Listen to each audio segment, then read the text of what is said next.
peeps, Andy here. And you know, on this channel I love to talk about horror movies and horror books. That's pretty much what all of my videos are about. But today I wanted to do something a little different. I wanted to look at the true story behind what inspired the movie The Exorcism of Emily Rose. And that, of course, is the exorcism of a young woman named Anneliese Michel. So I came across this book. It's called The Exorcism of Anneliese Michel, and it's by Felicitas Goodman. I started reading it and I thought it was just a journalist who maybe read a few articles and decided to write a book on the subject of this young girl's life.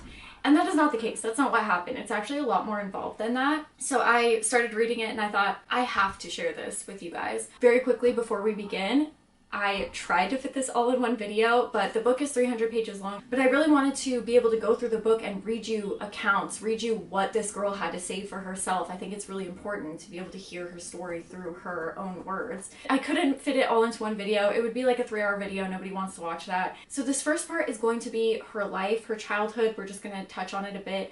And then the afflictions that started when she was young, all the way up until they figured out that she was possessed and started the exorcism. So that's going to be this portion of the video. The next video will be the exorcism, what happened afterwards, and the trial. If you've never seen the Exorcism of Emily Rose, sadly this girl did pass away at the age of 23. We'll get into all of that, but there's a lot in this story. And the thing is, going into it, I just thought it was kind of like the Exorcism of Emily Rose, where she got possessed by these demons and, you know, a year or a few months later and then she passed away. But it's not like this at all. In fact, this whole story starts when she's just 16 years old. So this is almost a decade of her life. So there's tons of information, variety of different doctors, medication that she was on. I mean, I think it's all pertinent. So that is what we're going to be talking about today. And when I say story, I mean the story of her life, not a fictional story. Obviously, she's a real person. This all did happen. This happened in Germany, so forgive me for my poor pronunciations. I did look up how to say a lot of these words, but, you know, I know that I'm not going to do them justice, so feel free to correct me. And then just one other thing is that I don't have a religious background. I was not raised in a religious household, so if I confuse or say something incorrect about religion, I'm really not trying to be disrespectful in any way. I just personally don't have any knowledge with it, so feel free to correct me on that. Let's just get into it. This is the true story behind the Exorcism of Emily Rose.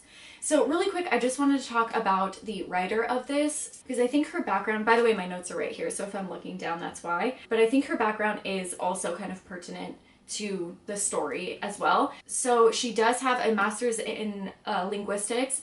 She studied anthropology with a focus on religious behavior. Her dissertation was on cult crisis, and she also wrote about speaking in tongues. So she's very familiar with the topic of religion. She does bring her experience to this. That being said, all of the information that I got was from this book, and I will tell you why in just a second. But obviously, being that all the information is from one person, it is kind of one-sided, and there are definitely some assumptions in the book and things like that, but I'm trying to just give you the facts as they are. So the reason why I think that this book in particular is so important is because she was able to connect with the defense lawyer in the case. So if you don't know, the courts did bring charges against the 2 priests in the exorcism and both of Anneliese's parents after her death. And so the defense lawyer provided this writer with all of the documents, which were 800 pages of reports, letters, witness statements, depositions from Anneliese's physicians, by psychiatrists, collected by the courts. I mean, just a plethora of information. She also got in touch with the exorcists. So both of the exorcists answered questions for her, and they did lend her the exorcism tapes. So all of the exorcism sessions were recorded onto cassette tapes, and there were 42 in total that were carefully dated and numbered that were also handed down to this writer, and she did appear to have listened to quite a bit of them, if not all of them. Father Renz, which is one of the exorcists, also sent her relevant publications on the topic. There are also parts of Anneliese's diaries in here, as well as conversations from her to the priests. There are also questions answered from her parents, although I'm not sure that she spoke directly to them. It may have been through the priest. There are taped accounts of the trials as well as other conversations with Anneliese, and also witness accounts from Peter, Anneliese's boyfriend, and Roswitha, which is her sister. She traveled to Germany, the writer, in November 1979, and she spoke to a lot of the participants of the trial and of the case of Anneliese. She also visited Anneliese's churches as well as her grave. So she really did go above and beyond with this book. It's not just a reporter who read a few articles and thought that they could write a book. Like, this is as close to an eyewitness account as you can get. And she also says here, which is just like a really quick statement that I wanted to read. She just says that nothing in this presentation was invented. The events are described as they emerged from the documents in the files or taped narratives from the interviews. In other words, they are all substantiated. So this is a true story. All of this did happen. Let's touch on Anneliese's childhood. So she was born September 21st, 1952. She was born into a German middle-class family, and her town was said to be more peasant than urban. Her town was located in Bavaria, in a rural community called Klingenberg. I know I'm Americanizing these pronunciations, so please forgive me. But really, her and her family were just devoutly Catholic. And there is a bit more information in the story about her childhood and her upbringing and things like that. But just know that they are very religious people. They are not extremely well off, and that their community is more of a rural, I can never say that word, community. She has 4 sisters, Gertrude, Maria, Barbara, and Roswitha, but Roswitha is kind of the only one mentioned in the story, a little bit Barbara here and there, but I think today we're just going to be talking about Roswitha, but she did have a lot to do with Anneliese and like taking care of her toward the end of her life. She passed away at the age of 23, and she dreamed of being a teacher. So she was kind of always sickly growing up. She caught the measles at a young age. She had the mumps and scarlet fever all by the time she was 4 or 5.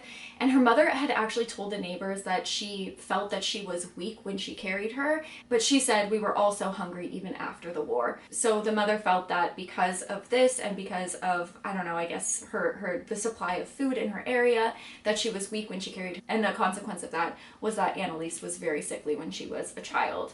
So she had a very strict upbringing. They were not allowed to go to dances, any of the 4 girls, and they really weren't even allowed to go to their friend's house because their friends have brothers. So the parents were extremely strict. Her parents, by the way, were named Joseph and Anna. And a lot of the times the girls resented this and felt that it wasn't fair that they didn't really get to experience childhood the way that their friends did.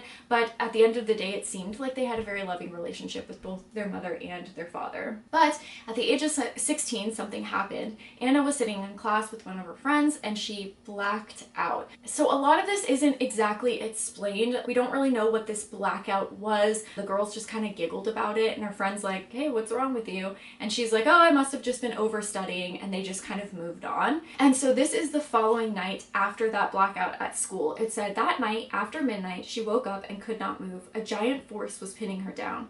It pressed on her abdomen, and she could feel her warm urine spilling out. Her breathing became labored. In utter panic, she wanted to call to her sisters, but no sound came out. Her tongue was as if paralyzed. Holy Mother of God, she thought, I must be dying.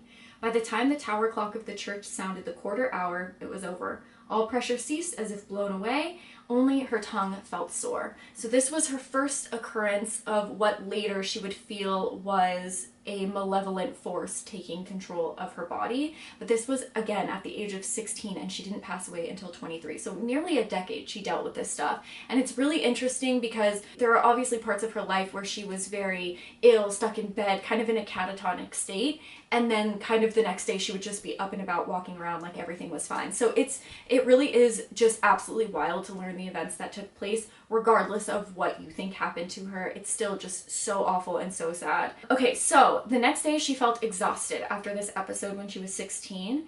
And on August 24th, 1969, so nearly a year later, it struck again, and this time the same as before. So the same feeling of being held down, not being able to call out. So now this is the second occurrence that this has happened, and her mother starts to get worried, and she's like, you know what, we should probably bring you to the doctor. So they went to see a family physician whose name is Dr. Voigt.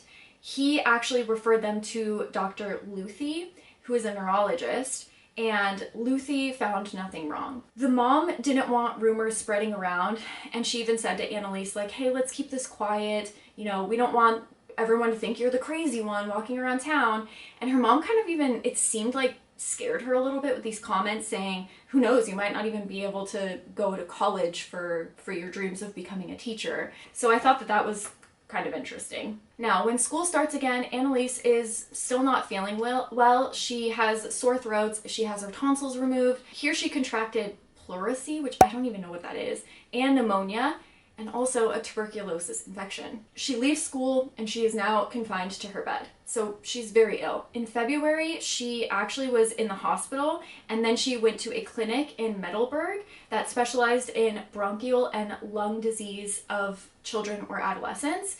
And this is where she stayed for actually quite a while. She had heart and circulatory problems. Here she felt really alone. This was quite a ways from her family and from her town, and so it seemed like to her all the girls kind of knew each other, and so she started kind of just feeling depressed and missing home. She was homesick, and she also felt kind of like the black sheep, like everyone knew each other except for her. On June 3rd, 1970, it happened again, the same as before, and a few days after the seizure, she started praying the rosary. So this is kind of where things begin.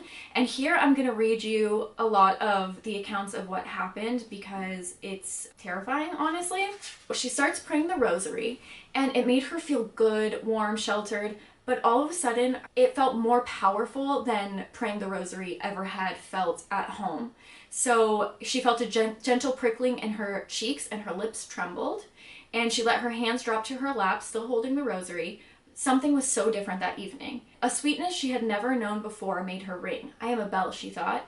I bring the praise of the Mother of God. A bell, a bell. And then she heard one of the girls behind her say, what's wrong with her? And she kind of jumps at this because she's kind of in like almost a trance, and she didn't realize the girls came in, nor did she realize the lights had been turned on in the room.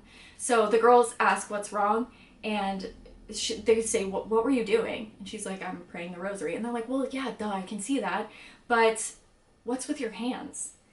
And then she said, my hands? And one of the girls says, yeah, your hands, we were watching you. Like you had a cramp or something. Like when my cat stretches her claws. But when Anneliese looks down, she couldn't find anything wrong with her hands. And then another girl says, and your eyes? I thought they were blue, but now they're all black.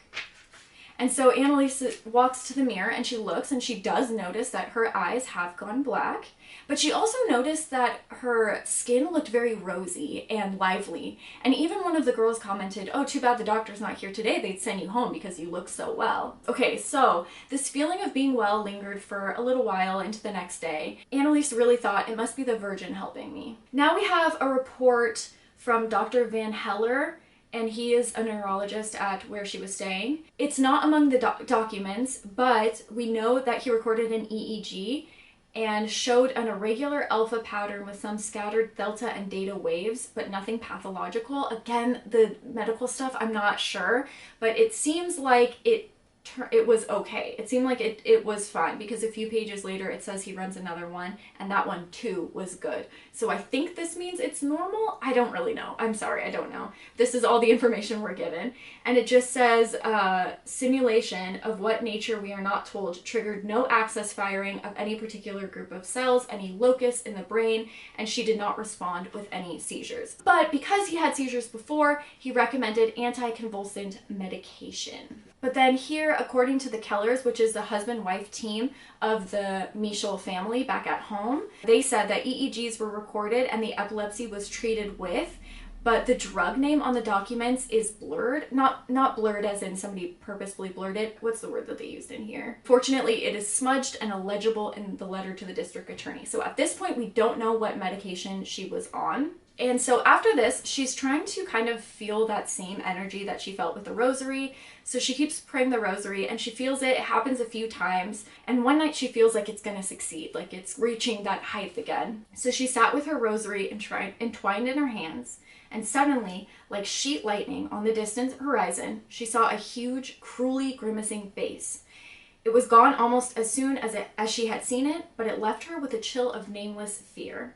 After seeing that face, She could not pray, and she put her rosary away in her drawer. And sometimes she was even afraid to pray the rosary at night because those faces did appear. So at this point, just a few times, but this is terrifying. The last time it happened, a terrifying thought had hit her afterwards. What if that monstrous shape were really in her?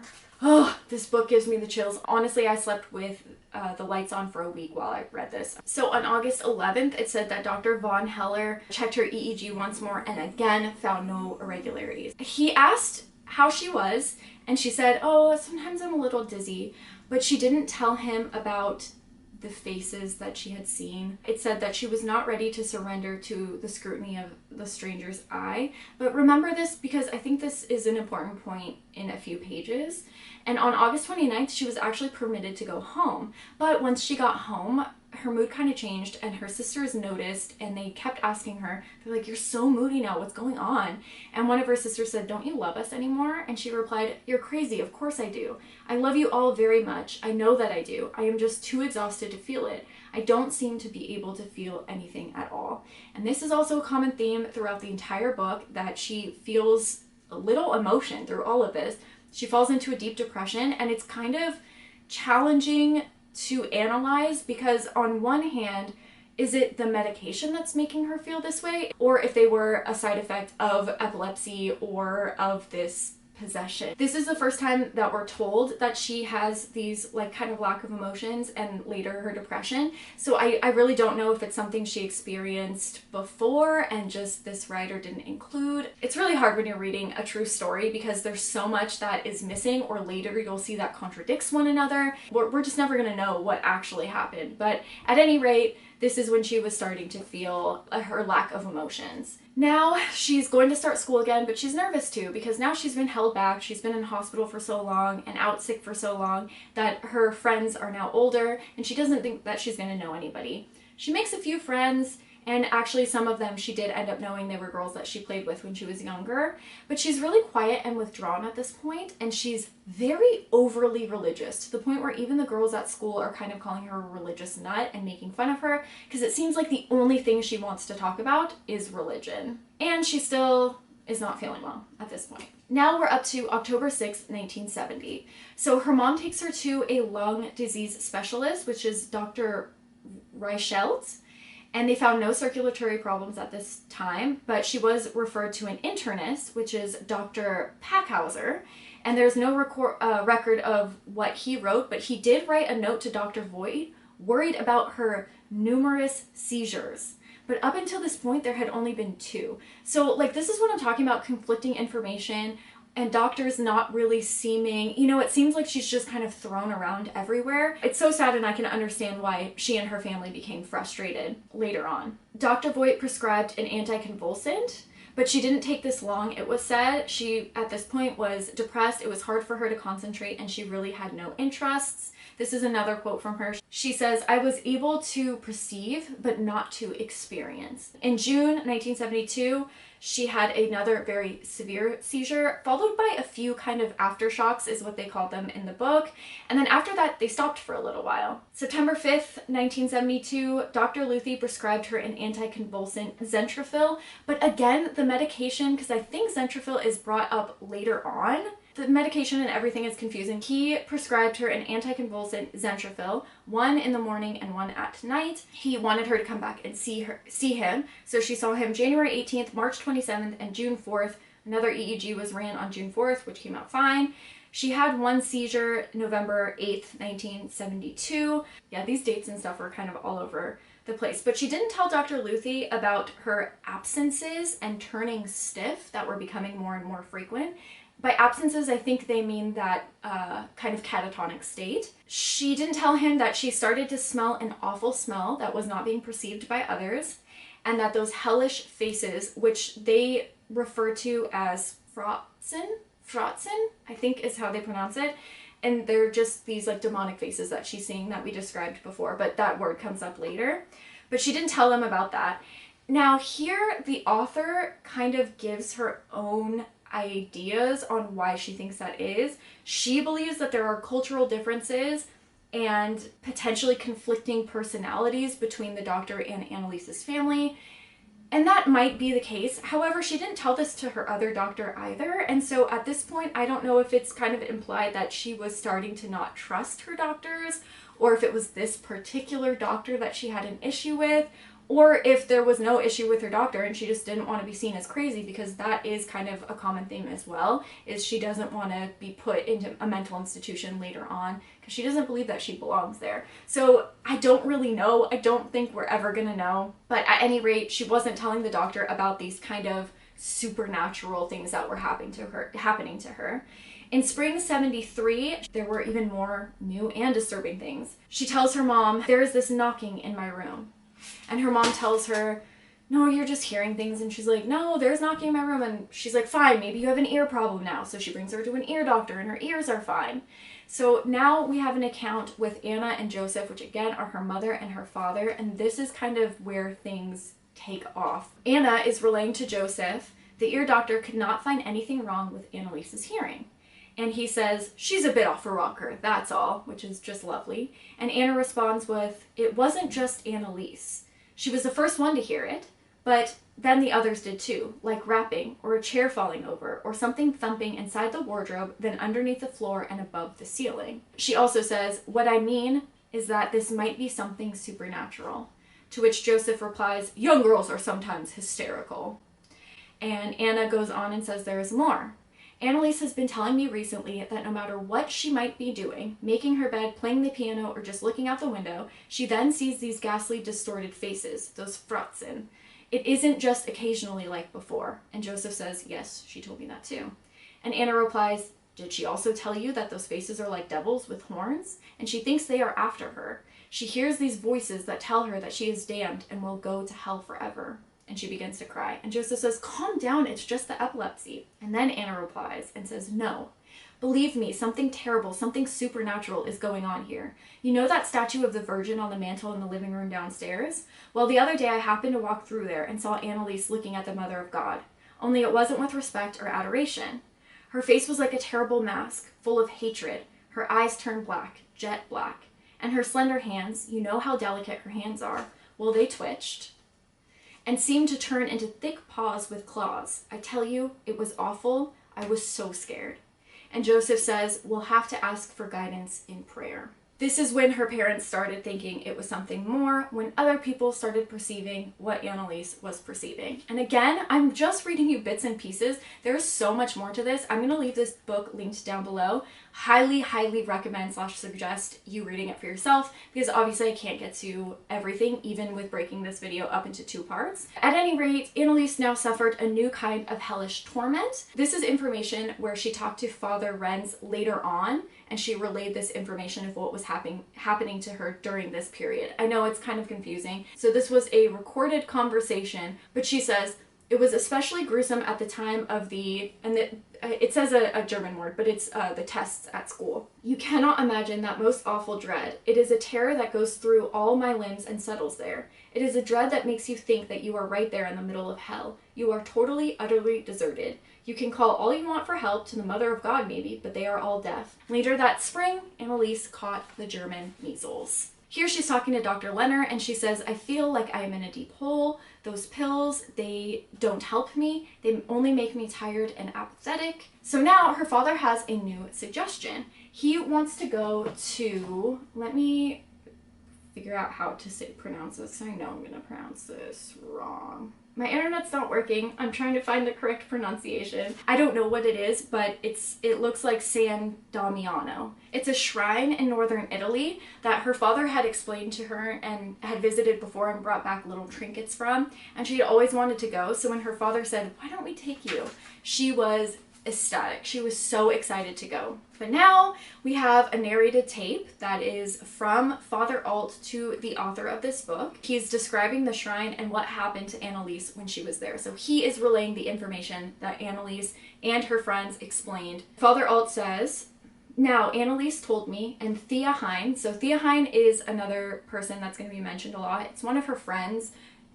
that's around Anneliese a lot and even does take place in these exorcism sessions, but she's also kind of a gossipy person. At least that's the way that the author makes her seem. But it says, and Thea Hine confirmed this, that she was unable to enter the shrine. She approached it with great hesitation, then said that the soil burned like fire and she simply could not stand it. She then walked around the shrine in a wide arc and tried to approach it from the back. She looked at the people who were kneeling in the area surrounding the little garden, and it seemed to her that while praying, they were gnashing their teeth. She got as far as the edge of the little garden, then she had to turn back. Coming from the front again, she had to avert her glance from the picture of Christ in the chapel of the house. She made it several times to the garden, but could not get past it. She also noted that she could no longer look at medals or pictures of saints. They sparkled so intensely that she could not stand it. She is said to say here, "My will is not my own. Something else is manipulating me." So this happened on the bus ride home, and Father Alt also explains this. On the way home,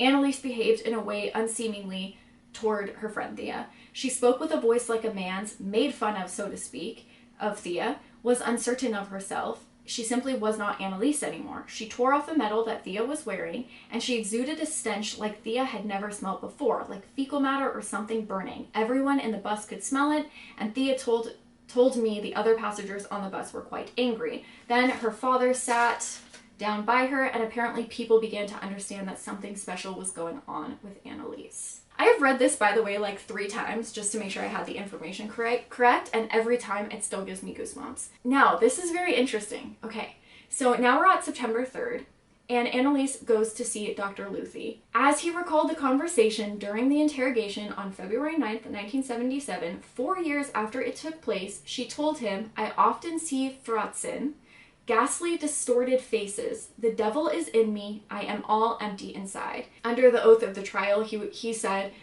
that she often saw the Fratzen and the devil was in her. She further asserted that the judgment of fire would be visited on everyone. She could not get her mind off these things. She had no power of decision and everything was empty in her. Okay? So now, in response to the question, what do they look like? She said, just ghastly faces. And then when pressed further, how she recognized that it was the devil, she just remained silent.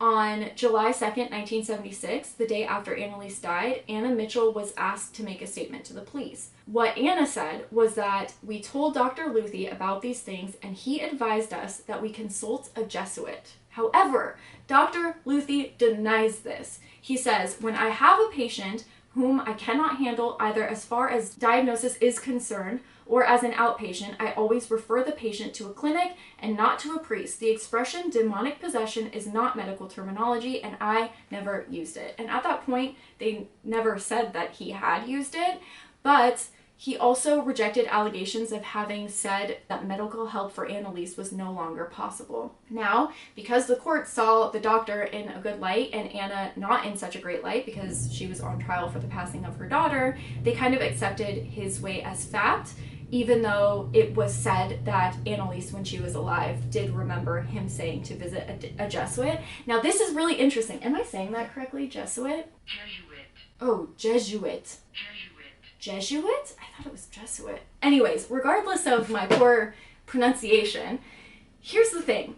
The author kind of thinks that he was maybe poking fun at her, like, "Oh, you're seeing faces now? Oh, should go see a priest." Like that kind of thing. Maybe it was what the family, and this is all speculation, what the family may have taken seriously from him was that they had felt that it was supernatural, and now a doctor, someone that was, respected in the medical field, felt that their opinions aligned with theirs. However it played out, and whatever reason, what was said, what wasn't, this was a turning point in the case. Whether it was him poking fun at her and them believing that maybe he thought it was something supernatural as well, it was a turning point. This is when they sought out priests. This is when the help that they tried to receive shifted from medical to more spiritual. At this point, Dr. Luthi added ALOP drops to anticonvulsant meds, a drug for neurotic development disturbances in young people. Depresses the readiness of the brain to go into convulsion. It dulls it, just like the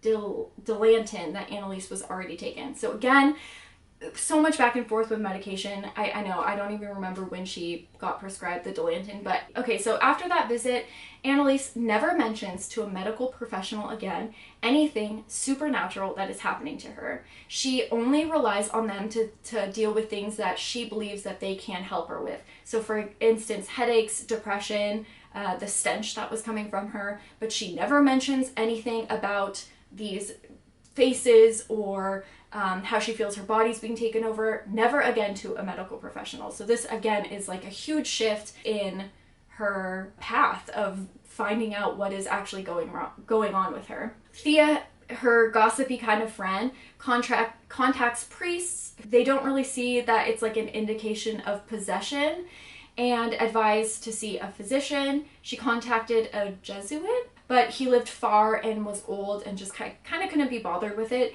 But he did refer them to Father Herman, who did end up seeing Anneliese 10 times between 73 and 75. And basically, she just explained what was going on with him and they had conversations.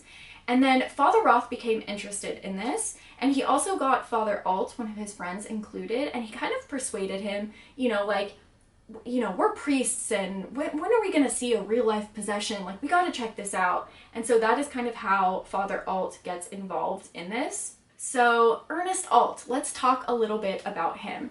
So upon the suggestion of the defense lawyer, after he had been arrested after Anneliese's passing, they hired a neurologist and psychologist, the defense attorney did, and were asked by the court to prepare evaluations of Father Alt during the trial. So they did say that he was in good health, but listen to this. This is what is so wild about this story, is there's so much contradiction. There's just so much in here that doesn't make sense. Okay, so this was their conclusion. In the case of Father Alt, we are dealing with an abnormal personality in the wildest sense of the term. Parts of his prehistory, as he reported them, even suggest the presence of a psychosis of the schizophrenic type, although the findings cannot be construed as pointing to any symptoms that can prove this diagnosis. They repeated more, in the psychiatric sense, Father Alt is to be considered abnormal. And so this is the author's analysis of that point. She says, in other words, the man is entirely normal. We find absolutely nothing wrong with him, but he is still mentally ill, a schizophrenic. And that is kind of what it sounds like. But then there's more. Curiously, this evaluation is in direct contrast to what the same two psychiatrists said 40 pages earlier in their lengthy deposition to the court. They say, his visions that he described in their scenic and pictorial characters are not what might be expected, for instance, in the case of a schizophrenic psychosis. They must be considered rather a pseudo-hallucination. And they also viewed the changes in his olfactory and visual perception, which we'll get to in a second, the fragrances and stenches, the differences in colors that he reported as mere pseudo-hallucinations. That is not really psychotic, not sick. Now, what they're referring to, I know that we kind of go back and forth, but what we're referring to now is that now Father Alt has known of Anneliese's story. He has not met her yet. He has not met her parents. He's just kind of heard through the grapevine of, different fathers. But so he's heard of this story of this young girl who could potentially be possessed. And this is what he experienced. So this is what the psychiatrists are talking about, his pseudo hallucinations, okay? He says, suddenly, I was able to describe the entire family, father, mother, sisters, and grandmother, something I should not possibly have known since I had never met them before. Later, all of this could be verified. 2 days later, a fellow priest, which was Father Herman we talked about a second ago, he handed me 2 letters, one written by the mother and the other by Anneliese. I wasn't able to read them because all of a sudden I became so nauseated that I felt like I was going to faint. I experienced a strange excitation, such as I had never been subject to before, considerably frightening and startling my fellow priest who was witness to all of this. Naturally, even this experience, of course, did not in any way prove that we were dealing with a case of possession. That evening, I was mentally preparing for transubstantiation. All of a sudden, something hit me in the back. The air turned cold, and at the same time, there was an intense stench as though something were burning.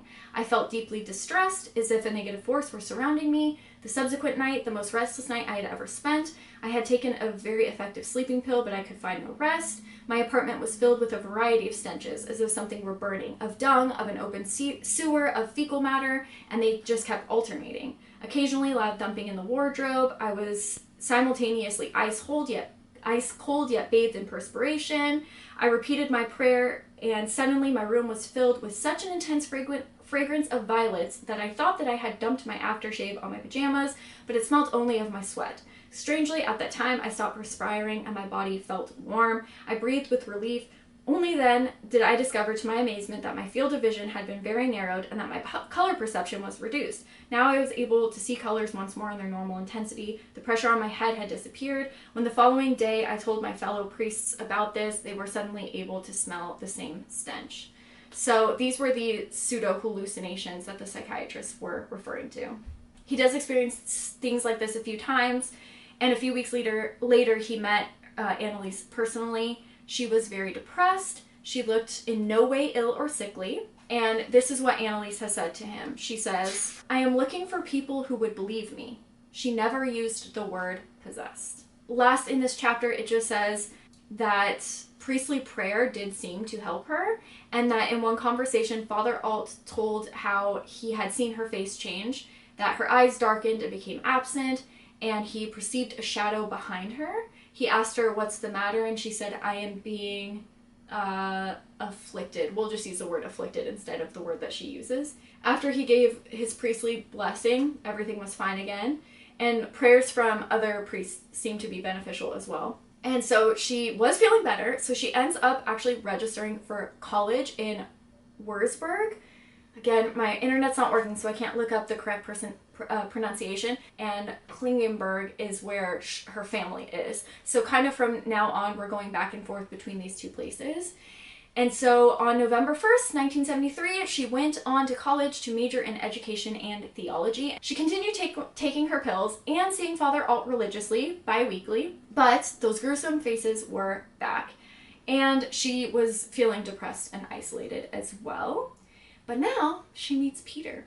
And Peter does end up becoming her boyfriend, and she becomes visibly lively. All the girls notice. She's, a young girl in love. Things aren't going well with them, but she does try to end the relationship. And when asked why, she tells Peter, "This isn't fair for you. I can't feel love at all. I am all numb, sort of. I can't feel emotions like that." However, Peter really fancies her and decides to stay along. So November 27th, she sees Dr. Lenner. She said, "I have no willpower. I simply float around and don't know what I want." He thought that she suffered from neurosis and possibly epilepsy. On November 28th, she goes for an EEG at a neurologist clinic for Dr. Schlepp. They reported epileptic patterns, a discharge of locus in the left temporal region. So she was taken off the Dilantin that she was on at the time because it hadn't fully suppressed her seizures, and they put her on Tegretol. Tegretol is much stronger, and as a result of that, it does have more intense side effects. The stenches the doctors theorized were psychomotor seizures, and the depression they theorized were a product of epileptic patterns. On December 11th, she told Dr. Lenner that she couldn't be sexually stimulated, and she felt castrated, ice cold. But she eventually does confide in Peter in what is going on, and he would be kind of a very important part of helping her in the last few months, year of her life. This is when she's confiding in Peter. She says, "The bad part is that when all of these things happen, my control over myself is gone. Anneliese, my real self, that is, sits in a hole inside of myself and has nothing to say about anything. I, the visible Anneliese, do everything as if something or somebody else were giving the orders. I struggle against the loss of my volition with all my might, but I always lose." December 11th, she sees Dr. Lenner again, and she admits that she has been feeling better since she switched to the Tegretol. She's playing tennis and she's playing the piano. However, she does comment, "This is no longer a depression, this is a condition." And when questioned about why she doesn't feel like she gets along with other people, she states, "They live on a different plane of consciousness than I do." In January, she complained of headaches. So she was taking her pills religiously, but she still could see those faces, and she couldn't pray. And even in those times that she could, it took great effort to be able to pray. There was a feeling of being oppressed by a foreign object. And Peter was amazed at the improvements that were made when Father Alt prayed to her. So he said that her face would become clear and her conversation would be animated, and she just seemed like a different person. Then she would say, "Strange, as soon as I enter this house, I even forget what it was that I wanted to come and talk to you about." And then after the conversations with the priest, she does go home feeling just like hopeful and cheerful and more relaxed. So Father Alt did tell her that she should pursue a strict religious way of life. However, he also said it was important to continue seeing her doctors. So he never suggested that she stop seeing any of her doctors, but he also just wanted to add, you know, the religious aspect on top of the medical professionals' analysis. In May 7th, her headaches were severe and they were rarely letting up. At this point, her reflexes were slowed down. She slept a lot. She was so exhausted that even going to one class, she was just wiped out after and would spend the rest of the day in bed. And then here's another quote from her. It says, "I am torn apart, unintegrated, strung out between two poles, even physically." So on Friday after this, she experienced something like paralysis on one side, and Dr. Leonard thought that this was suspiciously like a seizure. Dr. Schlepp found her EEG much improved the next time that she visited him, but there still seemed to be some indication of the existence of locus of brain damage in the left temporal region. What does that mean? I have no idea. But Dr. Schlepp suspected that Anneliese was not taking her pills religiously. And the reason for that was because he wasn't filling the prescription as often as it should have been filled. However, the Kellers, which if you remember was one of their physicians back at home, did write out prescriptions at the request of the family. And so at this point, it's like, was she taking her medication religiously? Was she taking the normal dosage? Because there's even conversations later on with her sister saying that when she got near the end of a prescription, she would take less. And then when she got a new prescription, she would double up the doses. So like how often she was actually taking the medication, or when she was in these catatonic states, was she able to? I mean, all of this is just they're questions that we'll never know. But he did theorize that she was not taking her medication the way that she should. So at this point, Father Alt is still wavering between if this is a natural explanation, if it's like some sort of brain damage or psychological problems, versus religion. Like he's kind of going back and forth and doesn't really know. There's a letter from Anneliese to Father Alt, and this is, I'm going to pop up a picture of what it looks like. It's in German, so unless you read German, you probably won't be able to read it. However, they do kind of compare this to a letter that's written later on more frantically. So I just want to pop it up. I mean, I'm just going to read you kind of bits and pieces. So this is from September 9th, 74. It says, "Greetings, Father Alt. I should like to write you, although this is a difficult undertaking for me because it is so hard for me to gather up my thoughts. Usually I cannot commit to paper what I really want, and so I remain stuck in superficial matters. Soon I will have to do my 3-week practice teaching. To be honest, I am terrified of that and I'm truly scared. Once more, I cannot cope with reality." She goes on and says, "I simply am not in control, and this often depresses me deeply. I can feel it especially when I am with other people. In fact, it doesn't really matter what I do. I simply feel it all the time."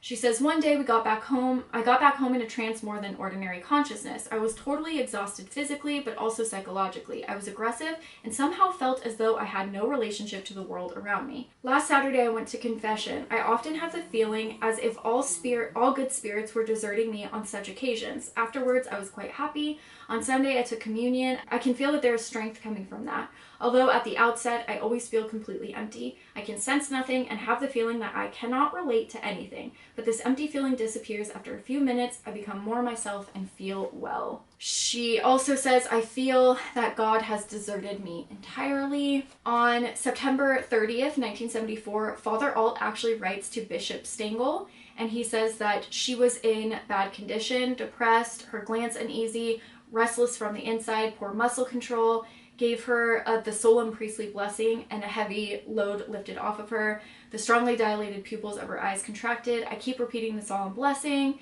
Each time I do that, she felt progressively better. Finally, she said that everything was all right. Father Alt then proposed that Anneliese did indeed suffer from a circumcision, a condition fostered by her sensitivity and her delicate physical condition. But it says that he wanted the bishop to give permission for the solemn exorcism to be spoken over her at times of crisis, and he felt that that would be helpful in freeing her, but Bishop Stengel was not convinced, and so he just kind of instructed Father Alt to continue observing the case and doing what he had been doing. At this time, Anneliese began segregating herself from others. In January, Dr. Schlepp noticed no signs of elevated tendency towards seizures to be detected in the EEG. So again, it's just kind of all over the place.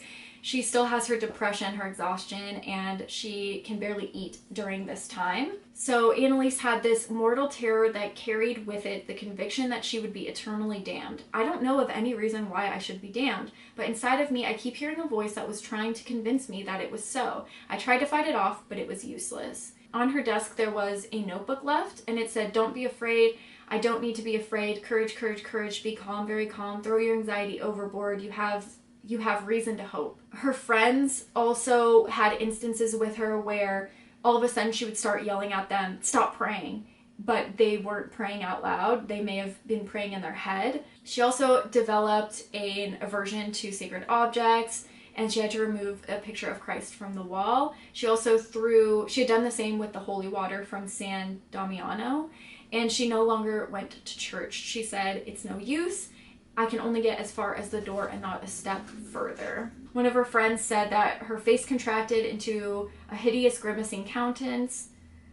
Her body became stiff. It took half an hour for the cramp to disappear. Her boyfriend explained to me that her condition was due to the fact that she was possessed. I thought it must be possession, for her grimace was so demonic that I could think of nothing else. And this was one of her friends at school. It's interesting, this will come up later, but a lot of people didn't know, like they really tried to keep it quiet, what was going on. So Father Alt recalls seeing Anneliese in June, and he says that Anneliese's condition had worsened. Prayers and blessings did not calm her, but rather got her excited. Her face would assume a tense expression. You might say that it was no longer Anneliese. She had said, "It was terrible. I cannot control myself. I want Peter and the girls around, but all of a sudden I throw them out. Please, I need help." So this is what she wrote. She called and asked Father Alt to come because things were just like acting up. So he arrives July 1st at her school, and she told him that she was condemned forever. And she did want to pray because she would hold the rosary and sit down. But after just a few prayers, she was unable to continue, and she suddenly began screaming loudly. Father Alt says that he could feel a terrible cold radiating from her. He spoke the Exorcismus probativus, but only mentally, not aloud. She immediately jumped up, scared and ready to defend herself. Screaming loudly, she tore up the rosary. Her posture was threatening, and she looked more and more harried. At last, her boyfriend arrived. With a completely altered voice, she shouted at him, "Peter, get out." So Father Alt glances at Anneliese's desk, and he sees a piece of paper, and he thinks that it is just a desperate cry for help. Again, I'm going to put up just a picture of what this looks like, especially compared to the other one. It seemed to be written in more of a frantic manner, and it's a lot more segmented. It says things like, "Courage, leave to say what I want. I am a sinner. I have clearly recognized that in the chapel today. Even if I imagine something different, I have no courage, despaired. I am afraid that my priest, no trust. I am standing at the crossroads, either life or death. Fear, terror, my spirit is lame. The worst of it is that I have no choice anymore. I see that something clear like lightning, hopelessness sits at the root where life is." And then the last line, "Things will get worse and worse with me. Day after day, if no dam will be constructed." It's just so sad how hopeless she felt. This whole story is just so depressing. I just feel so deeply for her. So at this point, I think it was after this Dr. Alt's visit, she became very stiff. They called Dr. Schlepp, which explained that it is an indication of the epileptic focus in the left temporal lobe. So it was just kind of vague enough to get a response, but not really help them with the situation. So now they took Anneliese home. Her legs were stiff, and she often referred to them as like sticks. And she was unable to pray. She screamed and raged. Guttural screams were heard over the phone when Father Roth had called, so he decided to visit. This is what Father Roth's impression was when he entered the home. He said there was a horrible stench, and it was called to my attention that Anneliese had been in the room just before. In other rooms of the home and outside, I could detect no stench. And he says that I went to the kitchen and Anneliese came running towards me as if she wanted to assault me. About 1 meter away from me, she suddenly stopped very stiffly without saying anything at all. After a few seconds, she ran away and again ran towards me once more, stopping at a short distance in front of me as in a rigid posture. Anneliese began raging and screaming loudly, "Get out, you are tormenting me." Anneliese tore up a rosary and threw the pieces to the floor. Even when I just attempted to take the crucifix out of my breast pocket, she did not know that I carried one with me. The demon in the girl began to rage. So now on July 30th, Peter was like, let's take a walk. And she's like, I can't walk. She's like, my legs are very stiff. So they end up trying to go for a walk, and all of a sudden, the weight lifted and she felt fine. And she says, it is gone. I am free, entirely free, like never before. So she ends up returning back to school. But shortly after that, they went grocery shopping, and she says to Peter in the grocery store, I think it is starting up again. Her facial expression tensed. She could hardly walk. She did not become aggressive. That, by the way, that never happened in the presence of strangers. Once in her room, things got worse. She stood completely stiff in front of the crucifix. So if you've seen the Exorcism of Emily Rose, this is taken directly from the occurrence of what actually happened. It says, her face was totally distorted. By the way, this is Peter's account. Her face was totally distorted. She growled like an animal and gritted her teeth so loudly that I was afraid that all of her teeth would fall out. I started praying for her in thought without giving any indication at all of what I was doing. Immediately, she ordered me through clenched teeth to stop. For an hour, she did not move an inch from that spot. Keeping her gaze fixed on the cross, she bent her upper body backward to get some distance from it, while at the same time trying to grab it with her hands. When she had calmed down somewhat and released the posture, she explained, I wanted to take the cross in my hand, but against my will, I was pushed back, so I could not reach it. So Peter takes her back home the same day. After that, Anneliese's condition worsens. So Father Alt at this time reported, there is no longer any doubt in my mind, the girl is under influence of demonic forces. So this was after Father Rolf explained what happened, at the house. And he said those forces are now living in her, using her body, thus meeting the condition of the church together with the aversion of sacred objects of the faith for the recognition of true possession. And so with this new evidence, he decided to go to the bishop. So now, the bishop at last relented and gave oral permission for saying the exorcism over Anneliese, but only the small one. So it says a German excerpt from the Latin so-called Great Exorcism given in the Ritual Romanum.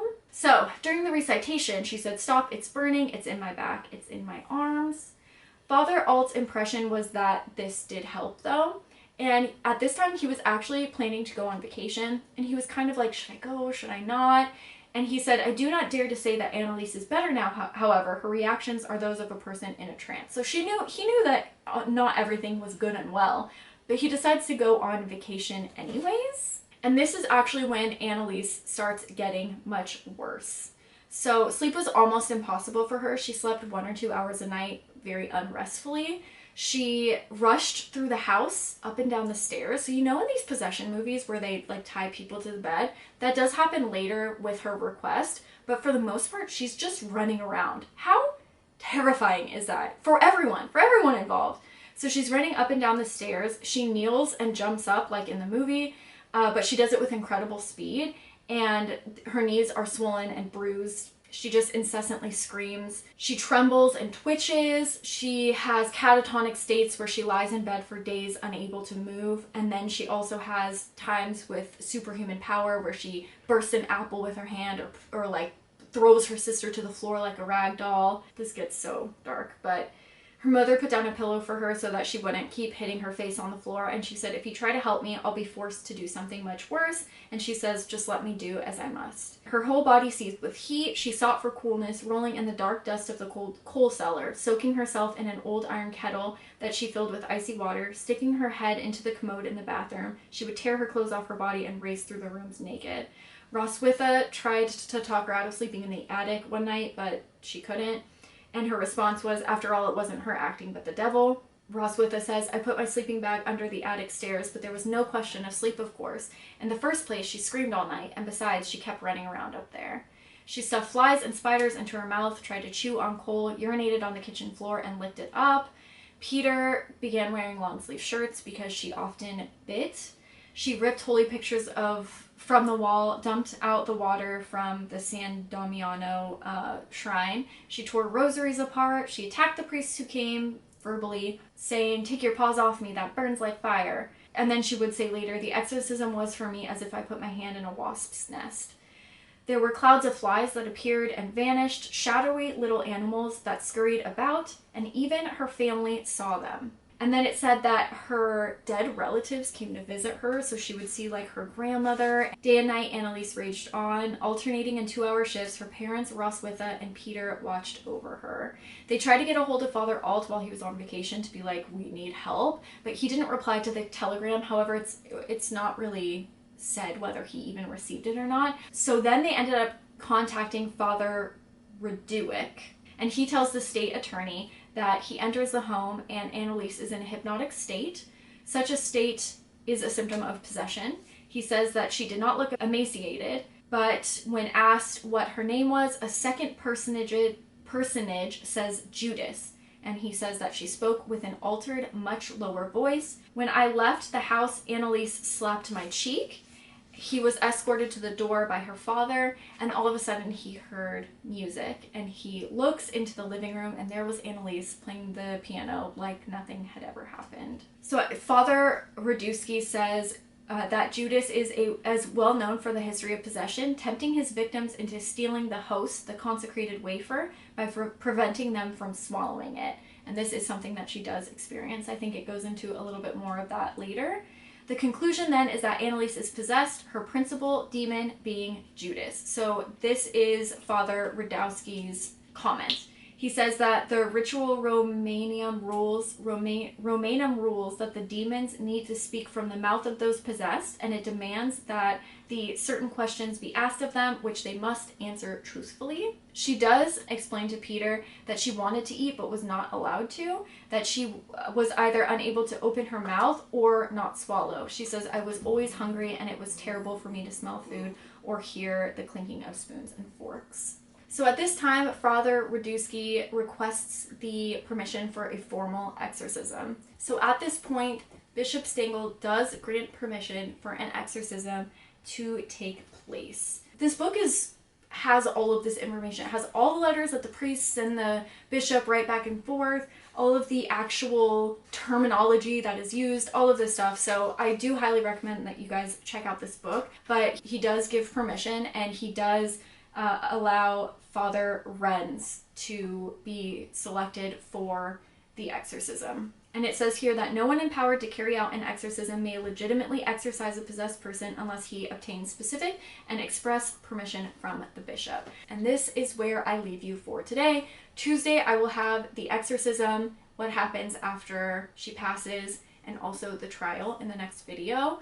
But I'm gonna leave you with this question. What do you think happened? Do you think that it's a psychological issue? Do you think that she actually is possessed? Let me know how you guys feel about this kind of style of video. I know it was very long, so if you made it to the end, wow. Let me know what you guys think, and I will see you with the remainder of this story of this poor girl's life on Tuesday.